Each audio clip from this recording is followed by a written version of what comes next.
Hoy tenemos preparado un video un poco diferente porque, bueno, a propósito del Día de los Muertos, queríamos hacer un recorrido por el cementerio de Montjuïc. Esta va a ser una oportunidad un poco para hablar sobre los ritos funerarios en Barcelona. Queremos hacer también una selección de los monumentos más importantes que encontramos aquí y vamos a hacer entonces todo este recorrido rodeados de cipreses y con una vista verdaderamente privilegiada del mar Mediterráneo.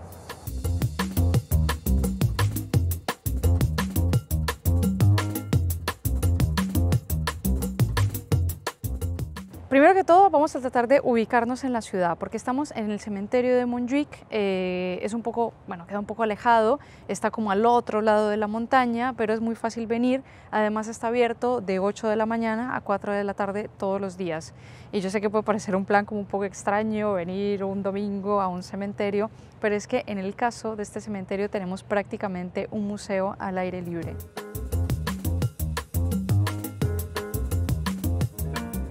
Pero antes de entrar un poco en detalle y mostrarles cuáles fueron los panteones que seleccionamos, los que más nos llamaron la atención para este video, vamos a hablar un poco de lo que vendría a ser las costumbres funerarias en Barcelona, porque vamos a ver que el cementerio más antiguo de la ciudad lo encontramos en el casco antiguo, en la zona del Gótico. Es un cementerio romano del siglo I y del siglo III después de Cristo. Pero bueno, a pesar de que ha pasado muchísimo tiempo, vamos a ver que nuestra relación con la muerte pues es en realidad muy similar. Entonces, lo primero que vamos a tener en cuenta es que los romanos tenían un respeto absoluto por los muertos. De hecho, pues todo este ritual funerario de los romanos, iban a visitarlos, dejaban ofrendas, incluso los romanos llegaban a enterrar sus propias mascotas. Y el segundo elemento que vamos a tener en cuenta es que los romanos siempre tenían los cementerios afuera de la ciudad. Parece ser que antes tenían la costumbre de enterrar a las personas en las casas, pero bueno, esto generó pues un montón de problemas, epidemias, y por eso pues ya se hizo de una forma mucho más organizada y estaba siempre afuera de la ciudad. Luego lo que tuvimos posteriormente pues fue la caída del Imperio Romano, y luego en una ciudad como Barcelona pues empieza a consolidar una nueva costumbre fúnebre a partir de la llegada y la consolidación del cristianismo.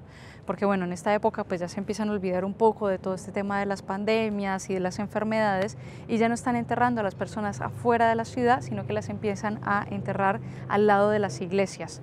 Y esto es curioso porque bueno, a veces uno va caminando por la zona antigua de la ciudad y uno siempre ve como una plaza al lado de la iglesia y puede pensar, bueno, ¿qué plaza tan bonita? No, estos eran antes los cementerios que estaban entonces al lado de las iglesias. Se pueden imaginar entonces que a raíz de esto pues vuelven un poco las epidemias, por lo tanto vamos a ver que ya en el siglo XVIII se prohíbe totalmente pues esta práctica de los entierros al lado de las iglesias. Incluso ya si llegamos al siglo XIX, es en esta época además cuando están llegando todos estos movimientos higienistas, por lo tanto pues se trata ya de tener cementerios totalmente modernos como los conocemos hoy en día. Incluso otra vez son apartados de la ciudad y ahora hacen parte de lo que vendrían a ser las autoridades municipales, pues un poco las que se encargan de organizar toda esta cuestión.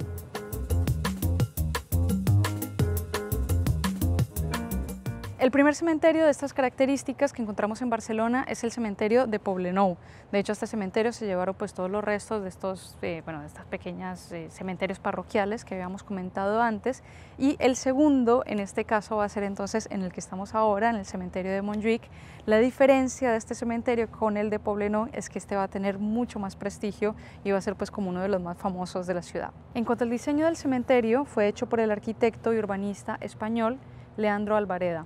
La disposición de las diferentes vías y la parcelación del terreno obedecen a las pautas del urbanismo burgués de la época. A diferencia de la ciudad de los vivos, en Barcelona tenemos una división del espacio totalmente igualitaria de acuerdo a la cuadrícula que utilizaba Ildefons Cerdà. En este caso, el cementerio de Montjuïc pues no tiene estos valores, sino que se divide un poco más de acuerdo a la jerarquización del espacio. O sea, digamos que incluso en esta época, pues toda esta burguesía adinerada que estaba surgiendo, pues quería entonces también tener un espacio donde poder mostrar pues todo su poderío. Además, pues tenían un montón de dinero todos estos burgueses, por lo tanto podrían pagar a los mejores arquitectos, artistas, diseñadores para que se encargaran entonces de construir lo que iba a ser su último lugar de descanso.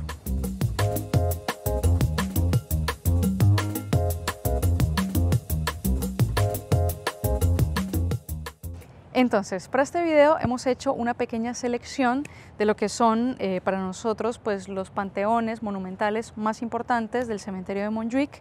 En esta ocasión pues, no vamos a hablar tanto de los personajes ilustres, históricos, los artistas que están aquí enterrados, porque queremos centrarnos sobre todo en el aspecto más artístico de este lugar. Entonces vamos a empezar con nuestros 5 panteones preferidos.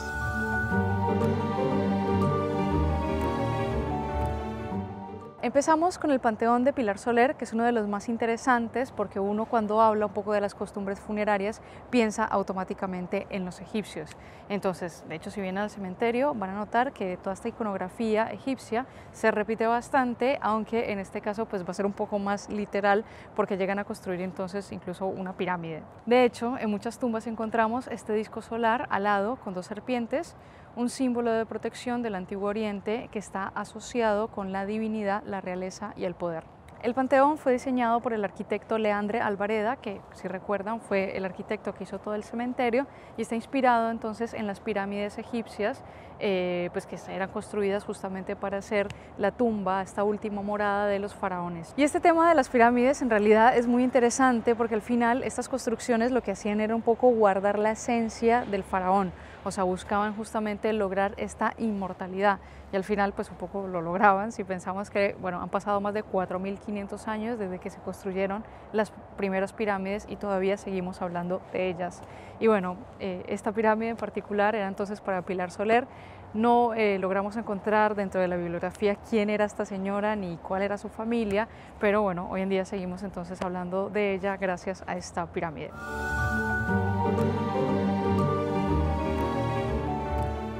Ahora estamos en el panteón de la familia Amayer, que el señor Antoni Amayer pues es un señor muy conocido en Barcelona porque él tenía una fábrica de chocolates, era algo así como el Willy Wonka pero la versión catalana. Y bueno, pues al final este señor pues tuvo una vida muy interesante porque además de ser maestro chocolatero fue también fotógrafo, fue viajero y también parece ser que le gustaba mucho el arte en general. De hecho, seguramente han visto su casa, que es la casa Amayer, la cual encontramos en la Manzana de la Discordia.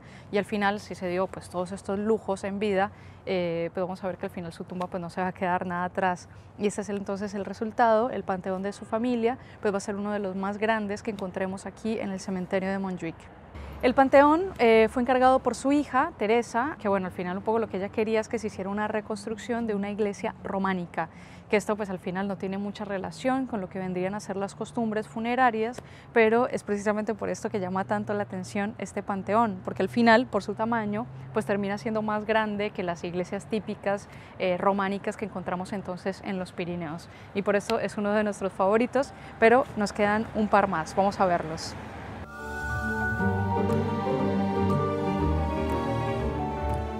Después del románico nos venimos entonces al gótico porque bueno, vamos a ver que es uno de los estilos más representados en el cementerio, pero al final hemos querido destacar este panteón que es el de Josep Gener. Que bueno, Josep era básicamente un indiano de estos famosos españoles que iban a América, hacían cierta fortuna y luego volvían a Barcelona ya con un renombre. En este caso tenemos representado entonces una pequeña capilla que bueno, está en estilo gótico, pero es un gótico un poco más tardío, es el gótico flamígero, el cual se reconoce porque es un gótico muy exuberante, muy lleno de decoraciones y en este caso pues aquí lo reconocemos sobre todo por las decoraciones en los pináculos y en el cimborrio. Y de todos estos panteones que tenemos en estilo gótico queríamos resaltar justo esta porque al lado tenemos otra tumba, en este caso hecho para Vial Solsona, en la cual tenemos representado a un señor semidesnudo con una pica que de una forma alegórica está cavando su propia tumba. El objetivo de esta escultura pues es un poco recordar pues que todos nos tenemos que ir un poco preparando para la muerte.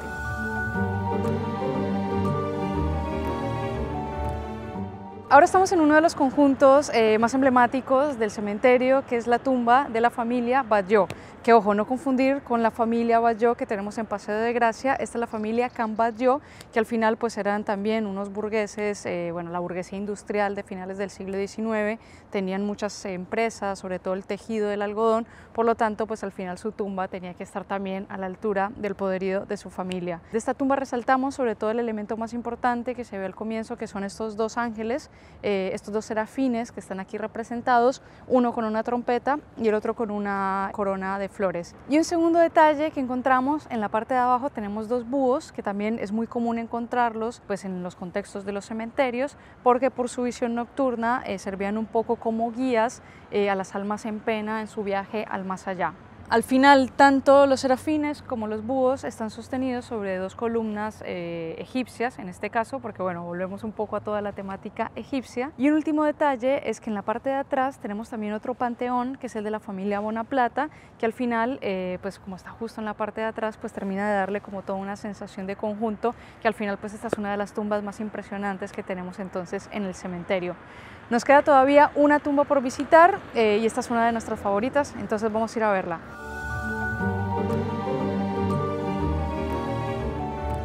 Estamos ahora en el último panteón, que es uno de los más impresionantes, que fue construido para Auguste Urrutia, que es un claro ejemplo de lo que vendría a ser la arquitectura clásica, tirando a griega, aplicada entonces a los artes funerarios.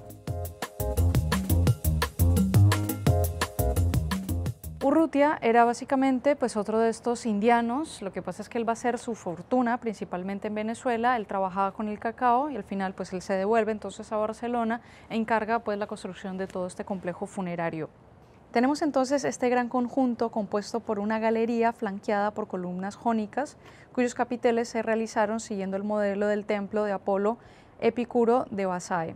Bajo el techo tenemos varios clipeos realizados en mosaico que reproducen una iconografía cristiana relacionada con la vida eterna.